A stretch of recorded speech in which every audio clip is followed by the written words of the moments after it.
주님 예수님, 오늘은 9월 21일 성 마테오 사도 복음서가 주일입니다.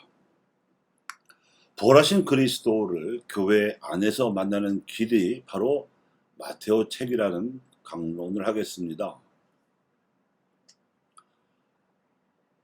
세리로 일하다가 예수님으로부터 제자로 부르심을 받은 그는 스승의 가르침을 꼼꼼하게 기억해 두었다가 무려 40여 년 후에 복음서를 펴냈습니다. 40년이 아니라 그 이상 50년 정도 되는 것 같습니다. 예수님 돌아가신 때가 36년, 마태복음서가 저술된 연대가 90년대로 보기 때문이지요. 그가 자신의 기억에만 의지해서 복음서를 쓴 것은 아닙니다.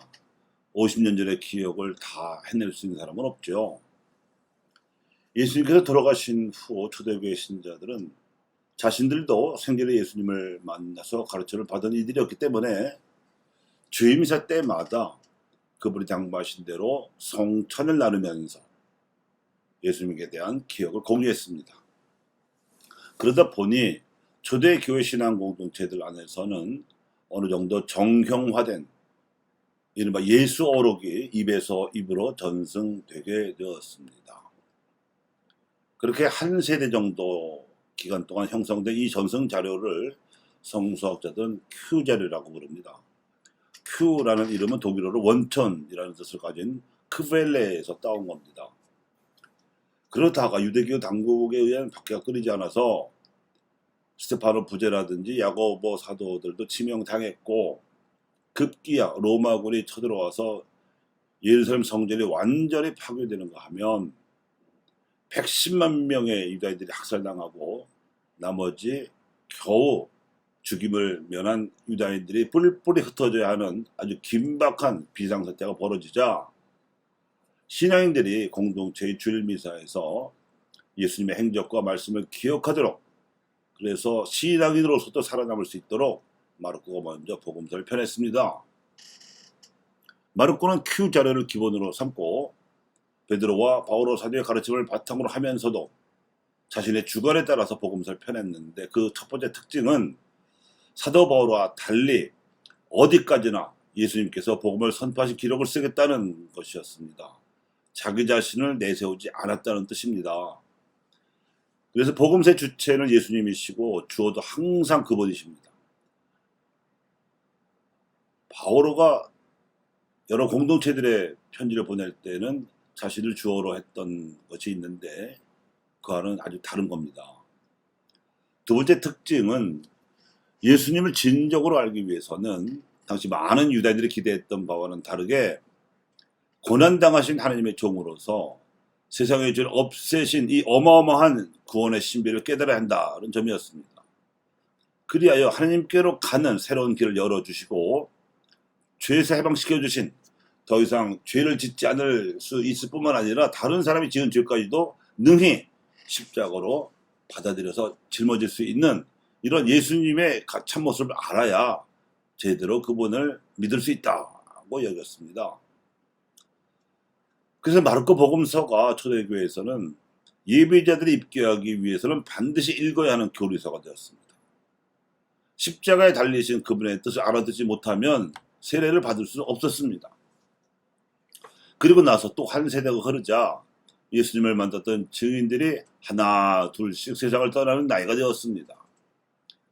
그래서 이번에는 마테오가 나섰습니다. 20년이 흐른 후입니다. Q 자료를 기본으로 하는 것은 기본이요. 마르코가 복음서에 담은 행적 기록도 전제로 하고 그 바탕 위에 자신이 제자로서 스승을 따라다니며 들었던 아주 오래된 기억을 하나씩 더듬어서 보완해가지고 복음서를 펴냈습니다. 워낙에 오래전 일이긴 하지만 예수님께서 말씀하신 그 상황도 비상한 상황이었기 때문에 잘 기억해 놓은 말씀들도 더러는 있던 모양이죠. 특히 그가 주안점을 둔 것은 예수님의 말씀이었습니다. 가르침이었습니다. 마르코 복음서를 통해서 십자가에 달리신 그리스도의 신비를 깨닫고 세상의 죄와 우리 자신들의 죄를 예수님께서 용서해 주셨다는 이치를 깨달았다고 해도 더 나아가서 그렇게 깨달은 이들의 모임의 신앙 공동체에서, 즉 교회 안에서 부활하신 그분을 만나기 위해서는 그분의 말씀을 가르침으로 받아들여서, 즉 진리로 받아들여서 사랑을 실천해야 한다고 본 것이죠. 이미 그 당시에는 초대교회의 신자들이 섬기고 나누는, 그래서 아주 믿는 이들이 나날이 늘어나는, 밖에서도 늘어나는 이 기적을 체험하고 있었기 때문에 그런 확신이 강했습니다. 세리로서 영민했던 마테오는 그 직업적 장점을 살려서 마치 징세장부를 꼼꼼하게 적듯이 자신의 복음서를 정교하게 설계했습니다. 그래서 마테오 복음서에는 예수님의 말씀이 집대성되어 있고, 그 순서는 산상설교 5장부터 7장입니다. 파견설교 10장입니다. 비유설교 13장, 공동체 설교 18장, 그리고 종말설교 24에서 25장으로 짜여져 있습니다. 죄를 용서받은 바탕 위에 말씀을 살아야 부활하신 그리스도를 만날 수 있고, 그래야 신앙인들의 공동체인 교회가 부활의 증인들이 될 수 있다는 마테오의 주관적인 확신이 깔려 있었습니다. 우리는 성서를, 특히 복음서를 성령의 감도로 쓰여진 책이라고 알고 있습니다.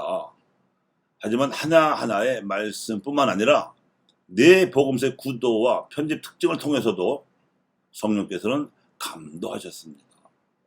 그래서 마르코가 쓴 복음서가 예수님을 처음으로 알고자 하는 예비자들을 위해서 활용되었다면, 마테오가 쓴 복음서는 세례받은 신자들의 신앙 성숙을 위한 재교육용으로 활용되었습니다. 같은 동기에서 루카가 쓴 복음서는 이방인들에게 복음을 전하려는 선교사들을 위해서 쓰여졌고, 마테오와 같은 제자 출신인 요한이 쓴 복음서는 원숙한 체험을 지닌 신자들이나 사제들을 위한 피적 목적 등으로 활용이 되었습니다. 우리가 어제 순교자 대축일을 지내면서 새로운 섬김의 리더십에 대해서 생각해 볼 기회를 가졌습니다만, 그 바탕에는 대단히 의미심장한 조건이 들어있었습니다. 즉 강완수 골롬바가 명도의 여회장으로서 한문으로 된 천주시를 읽고 여성들에게 교회를 가르쳤고, 정난주 마리아는 그 천주시를 한글로 풀어서 필사하여 보급했으며, 황일광 시몬은 정약정 아우구스티노가 천주시리의 한글판을 펴내는 데 있어서 민중의 언어로 집필할 수 있도록 기여를 했다고 말씀을 드렸습니다. 그만큼 우리 한국의 초대 교회에서는 교리가 필수였습니다. 매우 중요한 신앙생활의 일부였습니다. 교리는 예수님께서 가르치신 성경 말씀을 그 시대의 언어로 풀고 쉽게끔 간추린 깨달음의 표현입니다. 지금 말씀드렸다시피 박해시대 우리 신앙 선조들은 교리 지식을 통해서 천주교 진리에 대한 깨달음, 또 성경에 대한, 하나님 말씀에 대한 깨달음이 상당한 수준에 이르러 있었습니다. 그랬기에 모진 박해를 견디면서 고통스러울지언정 신앙으로 이겨낼 수 있었던 비결이 여기에 있습니다. 인간의 존엄성에 눈이 먼 세상을 혁파하고 새로운 조선을 일으켜야 한다는 사회복음화 의식도 절박했고, 이를 위해서 한문을 모르는 백성을 위해서라면 기꺼이 한글로 된 천주가사도 고안해내는 토착 의지도 강렬했었습니다. 교회 여러분, 지금은 성경에 대한 책들도 아주 많이 나와 있습니다. 기성신자들이 옛날에 이미 받은 예비자 교리에 만족하지 마시고 마태복음서를 비롯한 예수님의 복음서를 읽고 묵상해서 말씀에 맞들이려는 지적인 노력과 영성적인, 다시 말해서 복음서를 통해서 기도하는 영성적인 정성까지도 기울였으면 좋겠습니다. 그래야 신앙이 성숙하고 새신도 될 수 있고, 그게 바탕이 돼야 교회가 복음화 될 수 있어서 사회 복음화를 이룩할 수 있겠습니다.